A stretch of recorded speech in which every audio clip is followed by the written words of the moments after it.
세계에서 가장 큰 은행인 JP모건, 다국적 투자회사인 골드만삭스에서 리플의 기술과 리플코인을 이용해서 국가 간의 송금을 개발하고 있다는 뉴스입니다. 마케팅의 방법 중에는 권위적 전염이라는 게 있습니다. 가장 영향력 있는 사람이 특정 행동을 시작하면 그 주위에 있는 사람들이 권위자를 따라서 행동하는 것입니다. 주로 사회적 권위에 기반한 맥락에서 발생하죠. 그래서 금융권에서 가장 권위 있다고 할 수 있는 JP모건과 골드만삭스와의 파트너십은 리플의 상용화를 위해서 굉장히 좋은 시발점이라고 할 수 있습니다.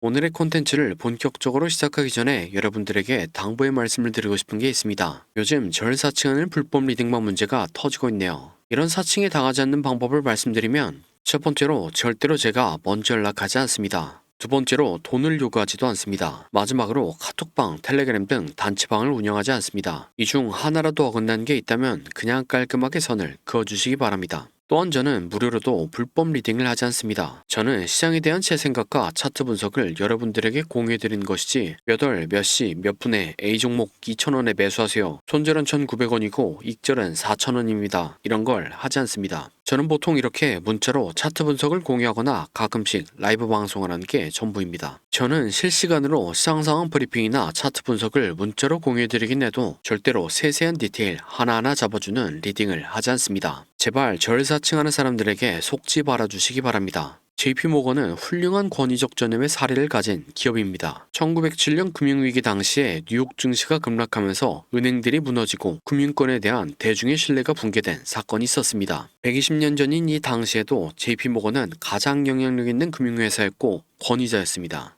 JP모건은 은행들이 패닉에 빠지자 곧바로 본인의 사무실에 뉴욕의 주요 은행가들을 모았습니다. 그리고 JP모건은 주도적으로 위기에 처한 은행들을 위해서 함께 돈을 모아서 구제금융을 진행하는 것을 제안을 했죠. 당시에도 가장 권위가 컸던 JP모건의 뜻에 따라서 다른 은행들도 함께 했습니다. 결과적으로 JP모건의 결단력과 리더십 덕분에 금융 시스템은 빠르게 안정화되었고 대규모의 금융 붕괴를 피할 수 있었습니다. 이 사건으로 인해서 JP모건과 함께 구제금융에 들어간 은행들은 대중으로부터 다시 신뢰를 회복할 수 있었습니다. 그리고 120년이 지난 현재까지도 JP모건은 신뢰와 혁신을 상징하는 금융기관으로 자리 잡고 있습니다. 이처럼 훌륭한 모범 사례를 가진 JP모건에서 리플코인을 수용한 겁니다. 다들 아시다시피 리플의 기술력은 뛰어납니다. 기존의 전통은행들이 국가 간의 송금을 하는 데 있어서 긴 송금 시간과 높은 수수료라는 문제점을 가지고 있었죠. 그에 반해서 리플은 송금 시간이 짧고 저렴한 수수료를 가집니다. 예를 들면 전통은행은 송금에 2일에서 5일 정도의 시간이 걸린다면 리플은 3에서 5초 정도 걸리죠. 수수료 또한 전통은행에서 건당 10에서 50달러가 소요되던 게 리플은 한 달에 0.5달러 정도가 소요되는 등 압도적인 차이를 보여주죠. 이렇게 압도적인 성능 차이를 가지고 있음에도 불구하고 암호화폐가 가지는 특유의 부정적인 이미지와 기존의 것들에 익숙해진 전통은행들이 새로운 문물을 즉각적으로 수용하는 것은 어렵죠. 이런 어려운 상황을 타개하기 위해서 JP모건과 골드만삭스에서의 수용은 권위적 전염을 보여줄 것입니다. 사실 리플은 이러한 권위적 전염을 이용한 행동을 계속해서 보여주었죠. 리플 관련해서 소식을 지속적으로 지켜보시는 분들은 아시겠지만 리플의 아시아 전체를 타겟한 전략은 한국과 일본을 거점으로 해서 진행되고 있습니다. 아시아에서의 무역 규모를 살펴보면 중국, 일본, 그리고 한국이 가장 높은 순위를 받고 있습니다. 그리고 현재 미국과 무역 전쟁을 치르고 있는 중국을 제외하면 아시아에서 일본과 한국이 남게 됩니다. 무역을 하다 보면 당연히 국가 간의 송금이 일어나게 되는데 앞서서 말씀드린 것처럼 기존의 방식을 이용하면 시간도 오래 걸리고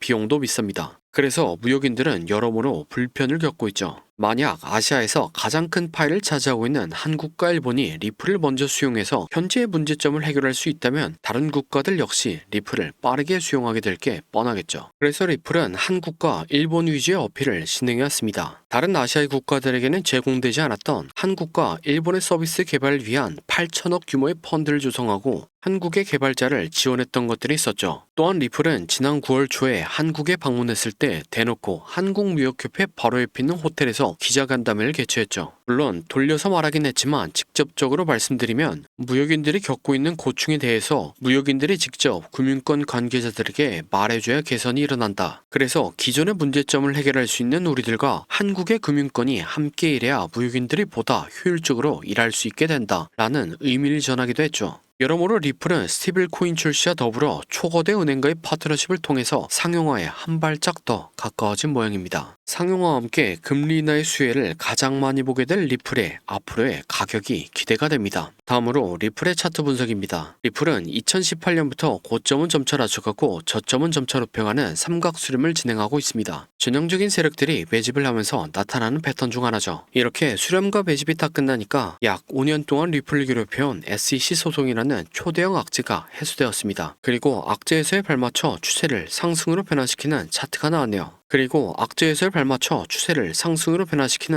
나왔네요. 차트 공부를 많이 해보신 분들은 아시는 충격 파동입니다. 이 패턴이 나오면 저점을 깨지 않고 고점을 추가적으로 갱신하죠. 충격 파동 이후에 이론대로 조정 파동을 그렸지만 저점을 깨지 않고 채널링과 786자리에서 강한 상승 파동을 만들었습니다. 그 이후에 천천히 가격을 내리더니 어느새 다시 지난 상승분의 786 부분까지 내려왔습니다. 그리고 이번 786자리 역시 블랙먼데이 때와 똑같은 반등에서 반등이 나왔고 상승 채널을 그리면서 상승하고 있습니다. 이번 자리에서는 별로 문자를 주지 않으셨지만 블랙먼데이 때는 가격을 빠르게 내렸기 때문에 구독자분들이 저에게 문자를 몇백 통을 보냈었죠. 그래서 제가 실시간으로 최저점에서 방송 키고 진정시켜드렸던 기억이 납니다. 이어서 차트를 살펴보면 비트코인이 이렇게 플랫 파동이 약세장 형태로 나온 것으로 보여집니다. 리플 역시 임펄스 파동 이후에 되돌림 파동이 강세장의 형태로 플랫으로 나온 것으로 보여집니다. 결과적으로 저는 비트코인과 리플 모두 상방 위주로 매매하는 것이 좋다고 생각합니다. 그리고 비트코인과 리플 모두 높은 확률로 보여줬던 것처럼 다시 한번 상승 패턴을 보여주었습니다. 저는 이번 9월 7일 문자로 보내드린 786자리에서도 매수에 들어갔으며 앞으로도 리플은 떨어질 때마다 계속 모으는 전략을 취하는 것이 가장 좋다고 생각합니다. 이러면 몇몇 분들이 리플을 계속 모으려면 돈이 있어야 되는데 돈이 없다고 하시죠. 그래서 제가 빠르게 돈을 벌어다 줄 코인을 가져왔습니다. 네, 이게 돈을 벌어다 줄 코인의 차트입니다. 코인 차트 공부를 많이 하신 분들은 아시겠지만 과거에 대상승을 했던 코인들이 폭발 직전에 보여줬던 차트 패턴이죠. 이런 코인을 찾는 방법을 알려드리면 첫 번째로 세력이 장기간에 걸쳐서 매집하는죠. 흔히 말하는 박스권이 형성되고 기간은 적어도 1년 이상이고 길면 길수록 좋습니다. 세력이 시간과 돈을 써가면서 고점을 만들었는데 고점에서 차익 실현할 물량이 없다면 바보겠죠. 하지만 세력은 굉장히 똑똑합니다. 그리고 매집을 위해서 개미들의 물량을 뺏는 과정이 필요합니다. 보통 개미들의 물량을 뺏는 패턴으로 오랜 기간 동안 횡보를 하면서 개미들을 지치게 하는 시간 조정과 가격을 갑자기 빠르게 움직여 개미들에게 공포를 주면서 물량을 뺏는 가격 조정이 있죠. 마지막으로 개미들의 물량을 뺏는 과정이 어느 정도 나왔다 싶으면 상승의 신호탄을 추적해야 합니다. 보통 상승의 신호탄은 거래량을 동반한 장대 양봉이죠. 예를 들면 2020년도에 엄청난 상승을 보여줬던 세타표엘 코인이 있습니다. 약 1년 동안 횡보를 하면서 박스권을 만듭니다. 그 과정에서 가격 조정을 한 번씩 주죠. 물량이 다 보였다 싶으니까 거래량을 터뜨리면서 장대 양봉을 만듭니다. 하지만 곧바로 가격을 떨구면서 개미들을 털죠. 그래도 이전 거래량을 죽이지 않고 이전 박스권에서 다시 한번 지지합니다. 세타표엘은 12,000% 상승했습니다. 마찬가지로 도지코인은 2년 동안 횡보를 하고 가격 조정을 주고 거래량 터뜨린 다음에 상승, 개미 털기, 이전 박스권에서 지지. 도지코인은 54,000% 상승했습니다. 마찬가지로 칠리지 역시 2년 동안 횡보를 하고 가격 조정을 주고 거래량 터뜨린 다음에 상승, 개미 털기, 이전 박스권에서 지지. 칠리지는 57,000% 상승했습니다. 방금 예시 나온 코인들은 21년도 2월달에 신호탄이 나왔었는데 이때는 지금보다도 시장 분위기가 훨씬 안 좋았습니다. 코인 매매를 오래 하신 분들은 기억하실 것 같은데 옐런 미국 재무부 장관이 허구한 날 비트코인을 깎아내렸고 알트코인들은 녹아내렸었죠. 하지만 결국엔 차트 패턴이 승리했습니다. 그럼 제가 발굴한 좋은 코인을 함께 살펴보시죠. 3년 동안 횡보를 하면서 박스권을 만듭니다. 그 과정에서 가격 조정을 한 번씩 주죠. 물량이 다 보였다 싶으니까 거래량을 터뜨리면서 장대 양봉을 만듭니다. 하지만 곧바로 가격을 떨구면서 개미들을 털죠. 그래도 이전 거래량을 죽이지 않고 이전 박스권에서 다시 한번 지지합니다. 네, 이전에 다른 코인들이 그렸던 것처럼 이 코인은 높게 상승할 겁니다. 1년 6개월 매집한 세타퓨엘이 12,000% 상승했고 2년간 매집한 도지코인과 칠리즈는 50,000% 이상 상승했습니다. 그러니 3년간 매집한 이 코인은 적어도 50,000%, 많이 가면 100,000%는 올라갈 거라고 생각하고 있습니다. 50,000%면 100만 원이 5억이 되고 10,000%면 10억이 되는 금액입니다. 차트가 좋으니까 여러분들에게 올인하세요 라고는 말씀드리지 못합니다. 하지만 100만 원이나 200만 원만 넣어서 인생 역전의 기반을 만들어 볼 수 있다 고는 말씀드리겠습니다. 시장 분위기가 안 좋다고 21년 옐런 재무부 장관 때처럼 분위기에 휩쓸린다면 또 기회를 놓치겠죠. 저는 무리하지 않는 선에서 이 기회를 잡아보려고 합니다. 저와 함께 이 기회를 잡아보실 분은 화면에 나오는 010-6448-4578번으로 45라고 문자 주시기 바랍니다.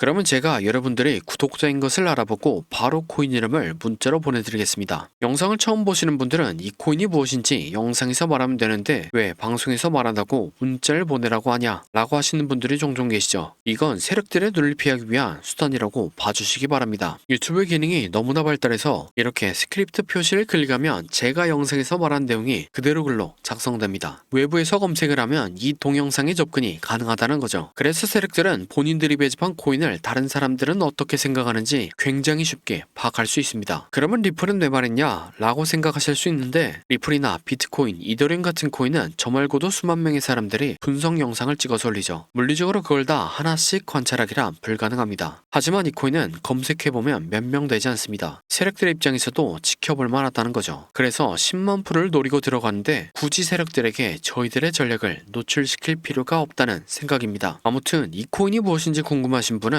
화면에 나오는 010-6448-4578번으로 45라고 문자 주시기 바랍니다. 그럼 다음 영상으로 찾아뵙겠습니다.